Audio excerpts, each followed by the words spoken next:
See, and I look at all my copious notes. I could have made notes. I'm more interested in what you're going to say anyway. So, and I think I have enough knowledge now about the Mankiewicz brothers. Right. But what a fascinating story, and what a entertaining story. One thing I was thinking about today, maybe we could just start with that, the brothers Herman and Joe. You get a sense from your book, which is, by the way, called The Brothers Mankiewicz, that Herman should have stayed in New York. He should have stayed in New York. I mean, he still drank himself to death, which is what happened to him. But I think he would have, if he had listened to his own advice, or if he, just gone with his own gut, he should have stayed in New York, because I think he would have been just writing humor pieces and writing things. I think he would have been so much happier just writing for newspapers and being that kind of writer. Don't you think that would have been? It's interesting. He could have afforded to do that.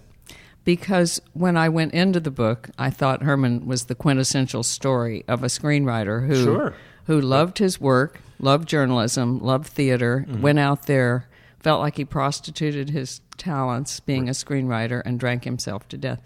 I think he would have drunk himself to death in New York anyway. He was predisposed, sadly. But and I should leave that. He would love to write for the stage, but he just seemed so living authentically when he was writing humor pieces and when he was writing theater, and it just seemed like things weren't never quite so natural a fit in Hollywood. Right. Yeah. And actually, I didn't put this in the book, I think, but his wife said he always cried when he was approaching New York on the train. He's a sensitive guy. I'm coming home, yeah. You were very good at drawing a portrait of these guys, and it sounds cliche to say this, but you really feel like you do get to know them. Good. Maybe I don't feel like I know them personally, like they're my friends, but I do feel like I get a sense of who they are and their different personalities, So it's clearly you went in with a real interest and level of human interest in these guys. Well, I feel like I know them, and I never met either of them, but I feel very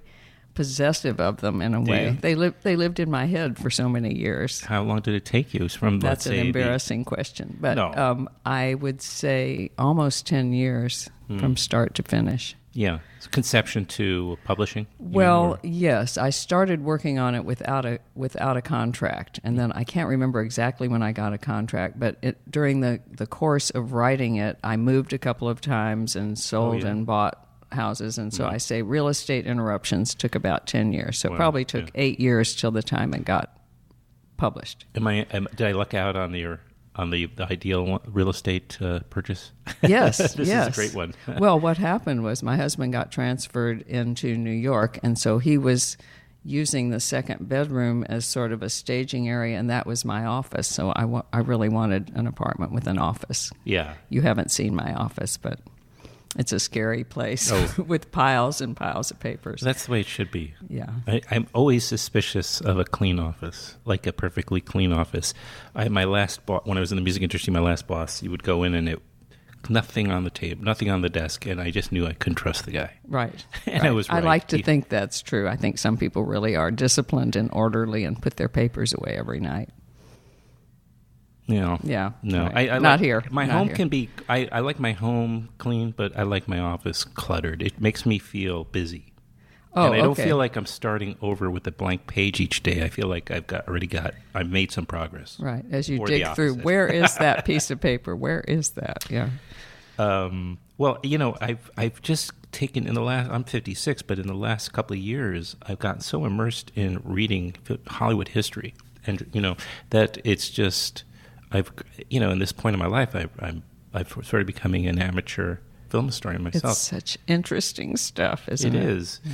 Well, it's just like an arbitrary component of history. I think that's why this guy Harvey wants your book, because I think he's a historian, but I think if you just arbitrarily chose Hollywood as a thing to focus on, you learn as much about this country as you do with almost any other aspect of it. Think about these guys and the periods of time they lived through. World War I, the Depression, World War II, of course, the Blacklist years, and so I mean it's a lot, and the book covers those periods. It's a very political story. Yeah. I mean, if you're not interested in politics or if you don't follow it, you're sort of missing a lot of what determined a lot of what went on in Hollywood. Yeah. Herman, who was how many years older than Joe again, 9 or 11? Almost 12. 12, okay. Yeah. Went to Hollywood first. Yes. Just at the end of the silent right, 1926. movie era. Yeah. In fact, his first gig was writing the intertitles, right? For the silent right. movies. And somehow or other was able to use, we already know he was established in New York.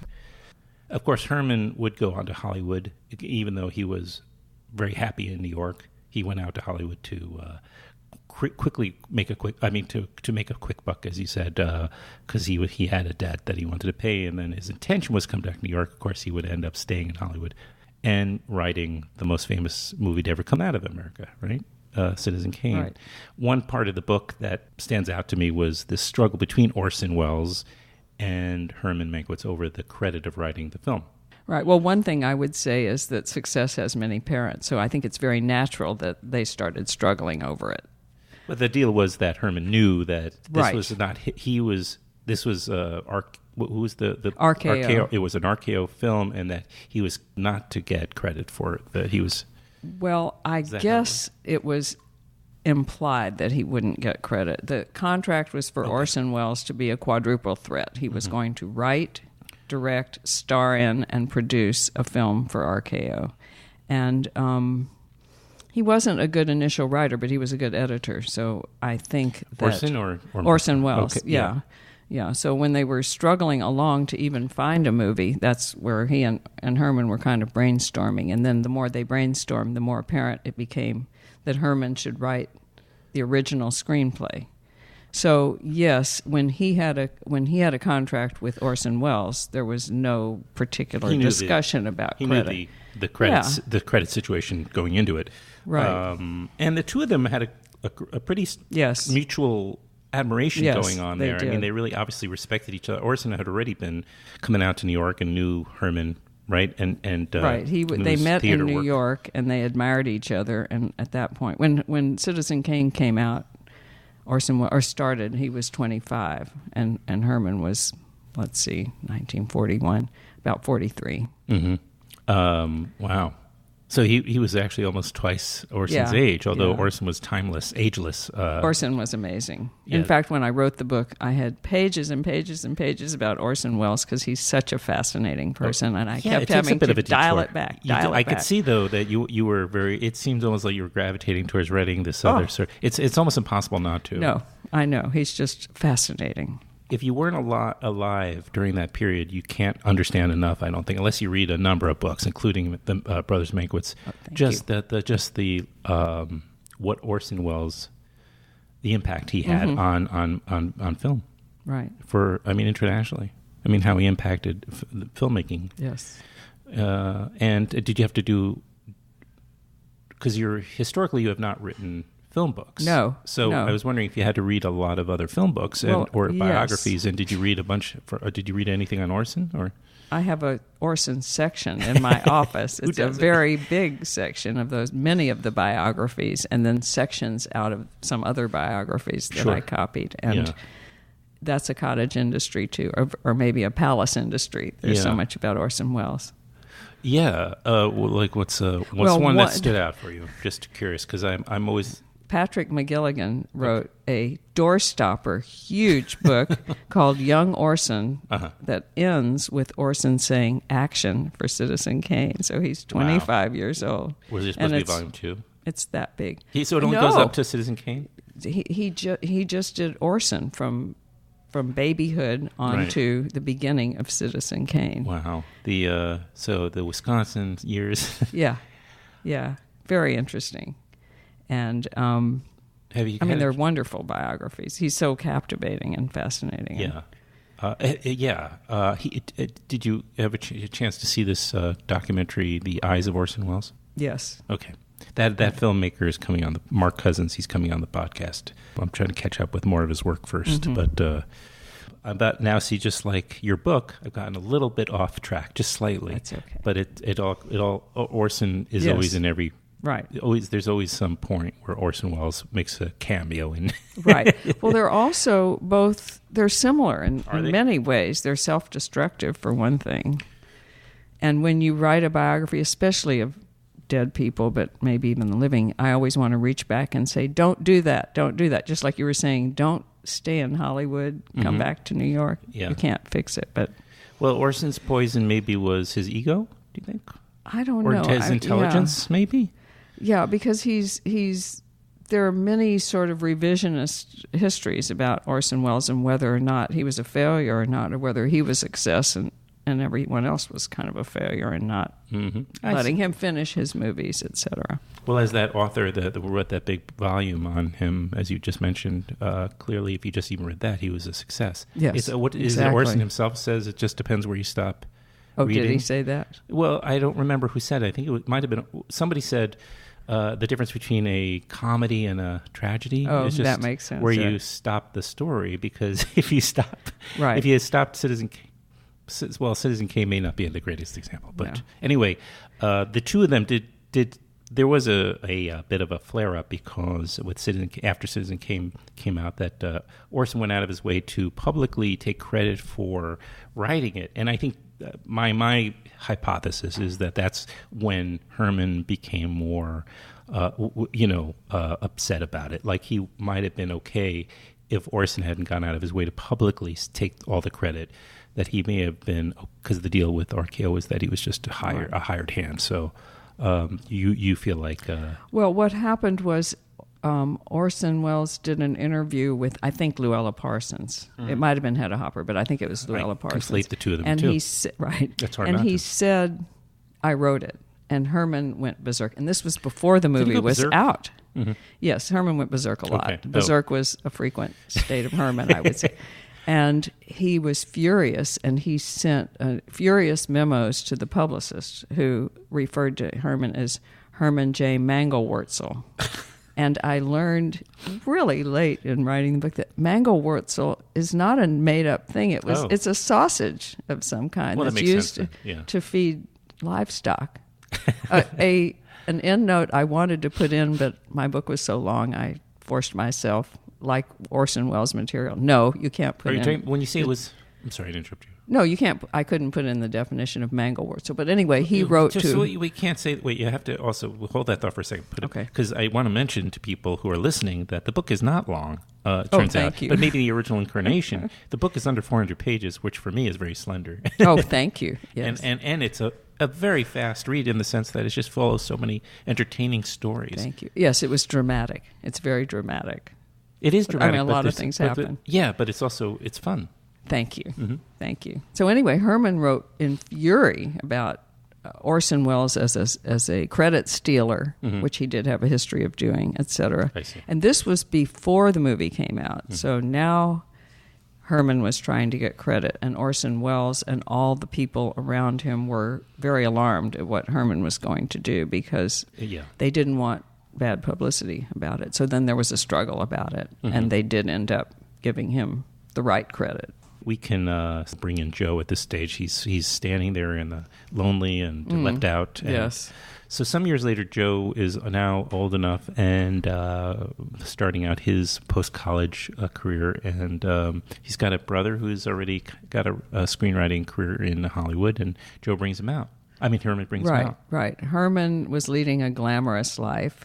Pop, their father, wanted Joe to be an academic, having given up on Herman, and he sent him to Europe after college. He graduated in 1928, which would have made him 19, and he expected him to get exposed to Germany, France, and England for sort of a cultural veneer, and then come back and become an academic. Mm-hmm. Whereas he had this big brother out hobnobbing in Hollywood and leading a glamorous life, and that's what Joe wanted. Mm-hmm. So Joe went out eagerly at 19, as opposed to Herman, who went out cynically. Yeah. Yes.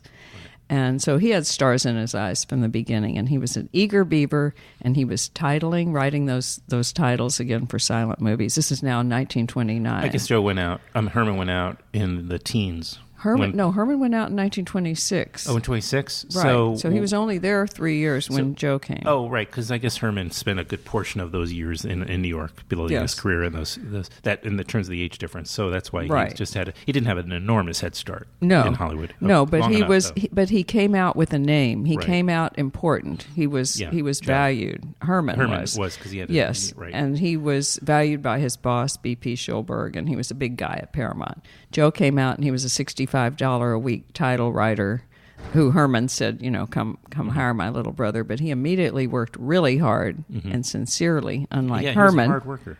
He's a very hard worker. Herman was worked to the point where it was appropriate to drink during the day. So he could, as soon as the cocktail hour started, Herman was essentially done. Well, maybe that's too kind. He also had some liquid lunches. Yeah, I know. Right. Yeah.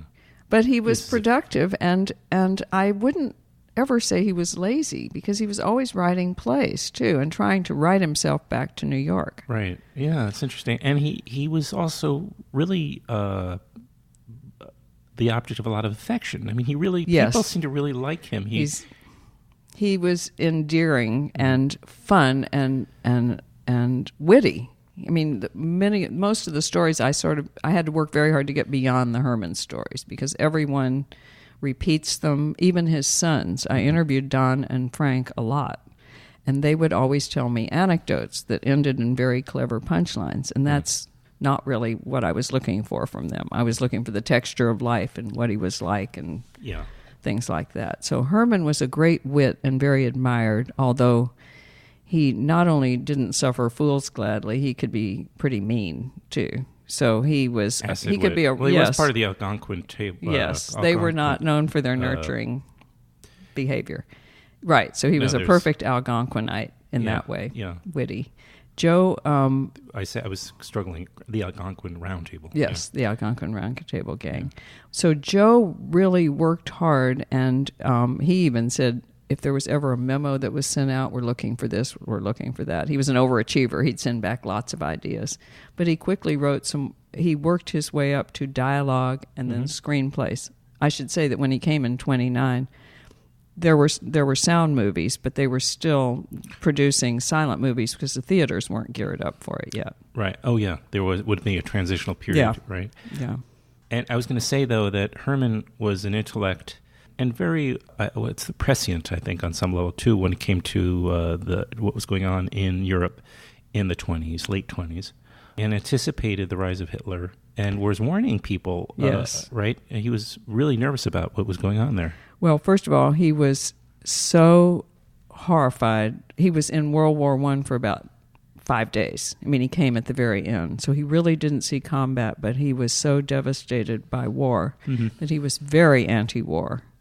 And in 1933, he left. He was now at Metro-Goldwyn-Mayer, but he left to try to get produced a movie he wrote, The Mad Dog of Europe, about the rise of Hitler. Which was a satire? No, it was a straight movie, and it was trying to show the danger of Hitler, and he alternated between a plot showing the rise of Adolf Hitler, right, and who he hit every milestone of Hitler's rise. And this is summer of 1933. There weren't that many, but the history books still use those milestones. So even then, he understood the significance of these events, the beer hall putsch, the burning of the books, things like that. And then he alternated that with a family in Germany and showed the effects of anti-Semitism and this dictatorship's rise. He couldn't get it produced, so he had to go back and make a living. But yes, he was very serious in that way, although he often did not admit his seriousness. And from 1933 to 1941, he continued to be very anti-war to the extent that people were furious at him. And, I mean, he said outrageous things and allied himself with people like Lindbergh and Joseph Kennedy, who were known anti-Semites and so forth. Prone to pro-fascist ideologies. Yeah. So he allied himself with? Well, it's a complicated political background. He opposed a strong federal government, and he said war did that. War strengthened the federal government. So when Roosevelt started trying to move the country towards a war, or at least allying ourselves with the British, etc., he became very anti-Roosevelt. Really? Yeah. Interesting. Oh yeah, he said outrageous things. He got kicked out of people's homes. He was quite terrible. And then the minute Pearl Harbor was bombed, he tried to enlist. Yeah. Yeah. And he was obviously he was 44 and he had bad kidneys, and they didn't take him. But let's talk about the women in the brothers' lives, because that's also pretty important and central to the book. Herman married Sarah. Right. Who very young and stayed with her to the end. Right. Sarah was... And when I say the end, Herman died pretty young. He died, he was 55, yes. Sarah was a pillar of strength. Sarah was a very strong character, and yet Herman led her on a merry chase. I mean, he was always drinking. He gambled so much that sometimes... Yeah, that's not even almost as worse an addiction for him. Was the gambling. Yes. Because he let them in straits all the time. Terrible. To the extent that they rented a really nice house in Beverly Hills for many years at a nominal rent. And when things got really bad, Sarah would rent out the house and move them to a small apartment, and they'd live off the rent of their house until they could get back out of debt. It was just... It had to be stigmatic, too, for their circles. I mean, maybe not. People kind of really feel sorry for her, didn't they? What did they call her? Well, okay. She had a nickname. So, yes, the famous story about Sarah is that someone said, "How's Sarah?" one day to Herman, and he said, "Who?" And the person said, "Sarah, your wife." And he said, "Oh, you mean poor Sarah." And that just stuck, that she was both long-suffering and somewhat martyred. But she stuck with him. I mean, it's... She must have just loved him.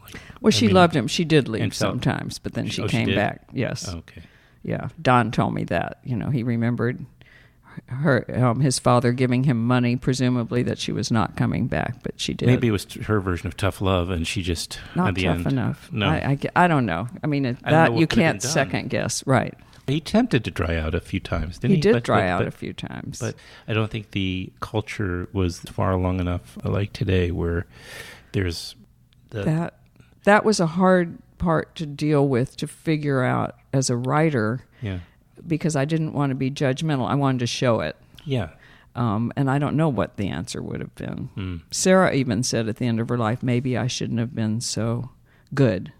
Maybe I should have been tougher. But who knows? Yeah. He went to a psychiatrist. He got analyzed for a couple of years. He tried everything.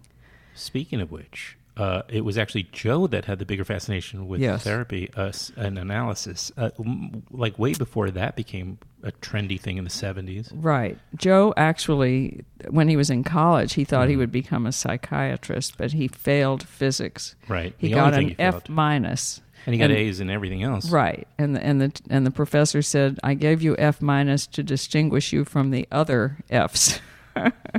So he really wasn't good in science, but he read everything he could about psychiatry and psychology, and he was one of those ABMD, all but MD kind of doctors practicing without a license. I see. He would have affairs with women, and he would sort of draw them out like a therapist, and he often recommended therapy to them.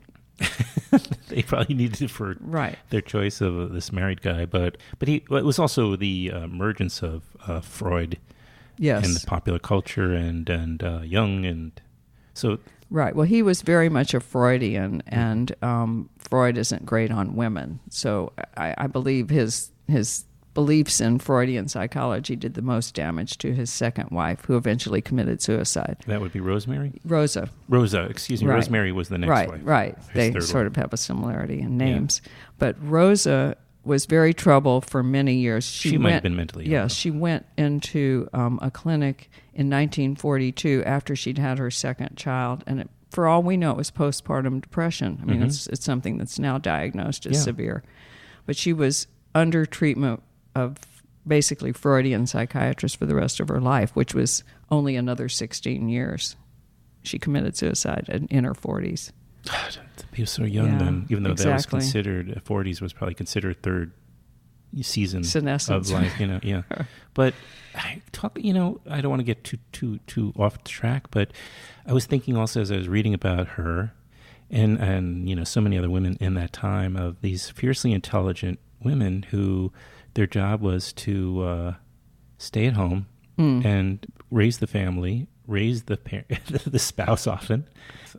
I mean, he may have also, Joe, I don't know if he was predisposed to have affairs or if he sought out solace maybe from his stressful marriage, but, or something between the two. But women like that also were in a real tough spot. They just they may have wanted to have careers, and many of them, very few of them were able to pull that off in that time. And so I think depression had to be very common for women. I think that's probably true, but I would also say that wanting to be an actress and not being able to succeed is not uncommon in that world, and people find other outlets. And I'm not blaming her at all. No, and I don't think all his affairs were just to get away from her. It was kind of a chicken and an egg, but he always had affairs. He had affairs with his first wife.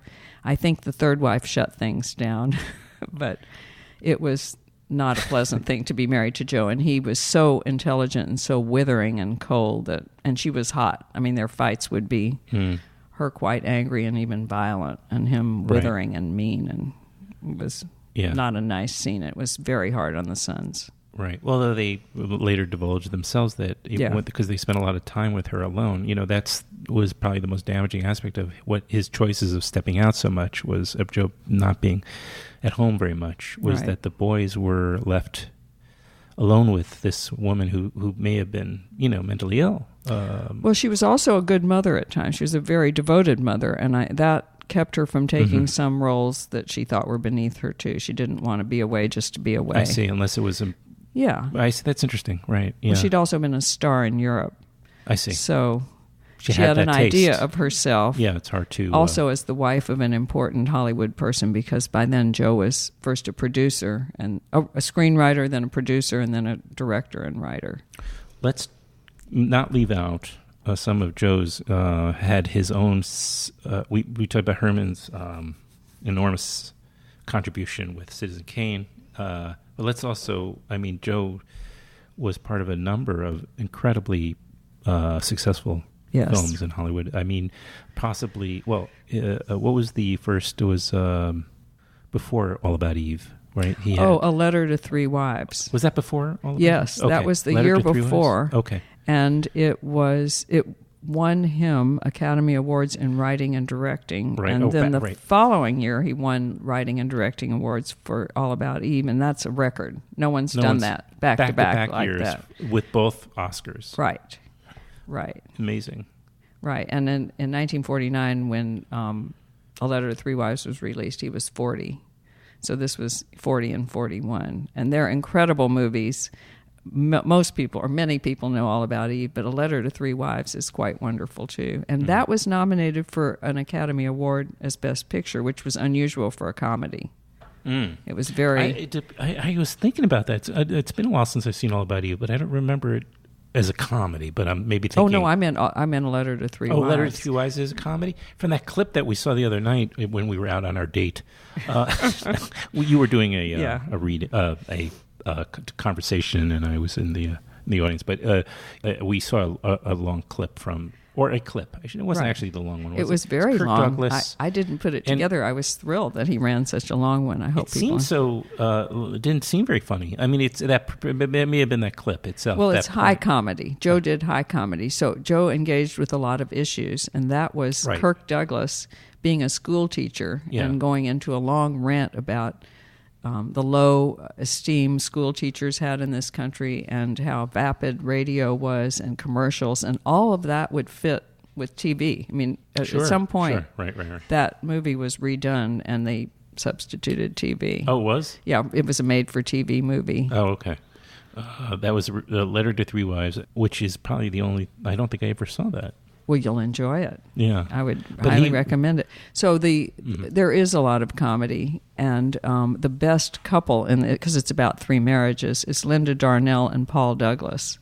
And he is a successful but sort of up from the streets, chain store owner, and she's a salesperson who gets him to marry her, even though he aspires to class. And they have very funny lines. It's a terrific byplay. Screwball element to it. That chapter, because it sounds a little Lubitchian or a little like very witty, or Shop Around the Corners. Yeah. And it's got Thelma Ritter in it, who always is wonderful. Always funny. Yeah. What else? So he did that. All About Eve, of course, was a huge success. No Way Out. No Way Out was Sidney Poitier's commercial movie debut, and he always credits Joe with launching his career. And it is, I can't think of other movies about race that I've watched from that period that I'm not writhing with discomfort. It was very, very potent. And Richard Widmark was the white racist, and he does evil guys so well. he really does. Yeah. Yeah, and actually during the filming, every time he had a horrible line to say, then he would apologize to Sidney Poitier afterwards. And Poitier finally said, "Hey, guy, it's lines. We're actors. It's okay." And they became very good friends. Did they? That's funny. So he had to let him off the hook. Yeah. You know, and then perhaps the biggest, one of the biggest chapters is given to one of the biggest movies ever made, which is Cleopatra. Right. And it's a very dramatic chapter. I had to break it into 3 acts, Act 1, 2, and 3, to cover all the drama. It's a lot of drama. Right. It's a case where it was it was still a success, but they could never Well, they did dig out eventually. I think it was 30 years. One of the figures that was thrown around was $40 million, and this was it was released in 1963. So I don't know what that would be in dollars today, but lots of money. But there was the affair between Richard Burton and Elizabeth Taylor that broke up their 2 marriages. There was the money pouring out. $7,000 of just taxes insurance, a day. Right, or taxes. Yes. Mm-hmm. Well, Joe had to write while he was shooting, and that's called writing in continuity, and it was disastrous because they didn't know what to build, or they would build sets and they would sit there empty, and he had to shoot up during the day to stay awake to direct, and more meds at night to write, and then more meds to go to sleep, and it pretty much wrecked his health. Yeah. And then it wrecked his he was very publicly fired at the end by Darrell F. Zanuck. It was really caught in 20th Century Fox. And thrown under the bus. Yeah, blamed for the financial... Thrown under the bus is right. Yeah. But you mentioned a minute ago that they started the production because I guess one of the main reasons was Elizabeth Taylor, enormous salary, was already... She's being paid every week, or she was being paid already, so they made him start the film, even though there was no script. And he pleaded not to start until there was a finished script. But he was brought in to rescue it. It had already spent millions shooting in England. They were shooting in England because Elizabeth Taylor wanted to be there for tax reasons, and they had started shooting as soon as she went on contract. And the previous director, Mamoulian, said, "Please, let's wait till we have a script." No, 20th Century Fox did it. And we should mention, this was in what year? 1960. It started shooting in 1960. Joe came on in January of 1961. Okay. And threw out everything, including most of the stars. Right. So the big studios were already, to say on the decline is probably an understatement. Right. And people keep saying, "Oh, Cleopatra brought down 20th Century Fox." No, 20th Century Fox really brought down Cleopatra. They were looking to it to save them, and it didn't. There were bad corporate decisions. There were bad board of directors decisions saying, "Shoot before you have a script."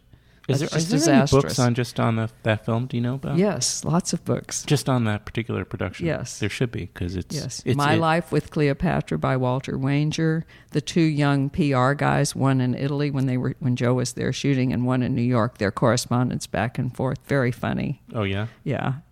There are lots of books. Yeah. And certainly it's a big chapter in all the many Elizabeth Taylor biographies, too. It was quite dramatic. Mm-hmm. I don't want to give away any spoilers, but that's okay. Sure, Joe is already back in New York, so it seems like he was had figured out his way out of this of Hollywood on a certain level, or had already kind of written a new chapter for himself by that point. Yes. So he was, he wasn't living in Hollywood anymore. He left in 1951. So he'd been left for quite a while, yes, 10 years. Things were, and actually the studio system was already starting to decline. Sure. It would, the catalyst for that was probably when they had to sell off the movie theaters. their chains that they owned. Right. That was a 1947 or 48 decision. So things were already in motion. What occurs to me, and I apologize, I keep interrupting, but there's so much to talk about, but that it seemed as though the true golden age, as it's referred to, was very short. 20s, maybe 30s. Years. Yeah.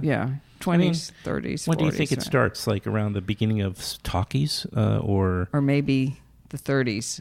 Well, pre-code was up to the mid-1934. Maybe it's all since so the 30s Hays and Code 40s, years. maybe. Very short period of time. Although Joe's best movies were the end of the 40s and the beginning of the 50s. Mm-hmm.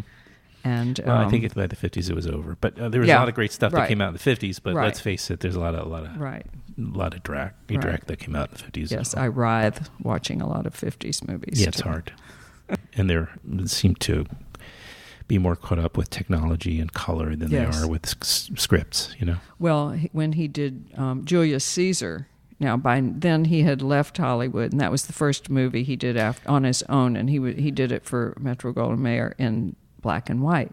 But once they had it, they decided to change the aspect ratio, and they made it long and skinny instead of almost square, and they were cutting off heads and parts of heads. And Joe had screaming fights with the head of the studio trying to get them to restore it, which they did for some of them. Well, the reviews were still good. They were still favorable. The reviews were very good. They were even better in England, which shocked even the English because it was John Brando. Gielgud, right? Brando and John Gielgud and James Mason and what a cast! Yeah. Again, the book is called The Brothers Mankiewicz, and the author is Sydney Stern. This is how many books? This is my third book. Pretty remarkable. Thank you. You got any other ideas for future projects? I do, but I can't tell you. Ooh, we're left with a cliffhanger, so you'll just have to come back on when that's published. Thanks. And maybe I'll still be doing this podcast. Right, I hope so. Me too. I enjoy it because it gives me the opportunity to... My favorite people to bring on are authors. So if you're a filmmaker and you've been on, don't get insulted. But I do, because it goes back to this desire to learn. And I get to read all these great books. Thank you. Well, I think authors have a problem because we want to tell you every little detail, right? Yeah, and as long as we've been talking, which is probably a good hour, there is so much more. Yes, there is so much more. There is. There's all Joe's affairs with Judy Garland, Joan Crawford, Linda Darnell, etc. Yeah, he was lots of women. He was a popular. Everybody serial philanderer. Yeah, well, but they must have talked amongst them. I don't know what, because it wasn't like they. I think word was probably. I mean, I don't think this was that well kept a secret. Oh no, it wasn't a secret at all. Yeah, he was a hound dog, as a term that's been used. But lately. It was also, as I learned from reading these books, it was almost de rigueur for a producer to sleep with his starlet too. That was not, even though I guess he was more of a screenwriter, but wasn't unusual for that. Joe was a very, very unhappy producer, although he produced Philadelphia Story. And never heard of it. Yeah, right. That would have redeemed his producing, but I think he was embarrassed to be associated with a lot of the producer behavior. And with his affairs, a lot of the producers really brutalized and exploited their power. Yeah. And I think Joe was manipulative, but he loved the chase and he loved the romance of it and the seducing and everything. So it was not the same. It was not laudable, but it was not the same as a lot of the others did. Mm. Well, it's a great story that between the two brothers, they were certainly there for all the years of Hollywood. I mean, so they saw everything and were witness to everything and involved. The story of their lives is the story of Hollywood. That's a good point. The arc, the rise and decline and fall of the Hollywood studio system, I would say. It's a great book, as I mentioned a number of times. You're Thank welcome. you. Yes. And Thank also a great gift item for the upcoming holidays. So think about it. I actually brought a copy with me. Earlier you signed for a friend who was looking forward to a copy. So thank you. I really strongly recommend it. Yeah. Thank you very much for making time to come Thank on you. this podcast. It's nice meeting you.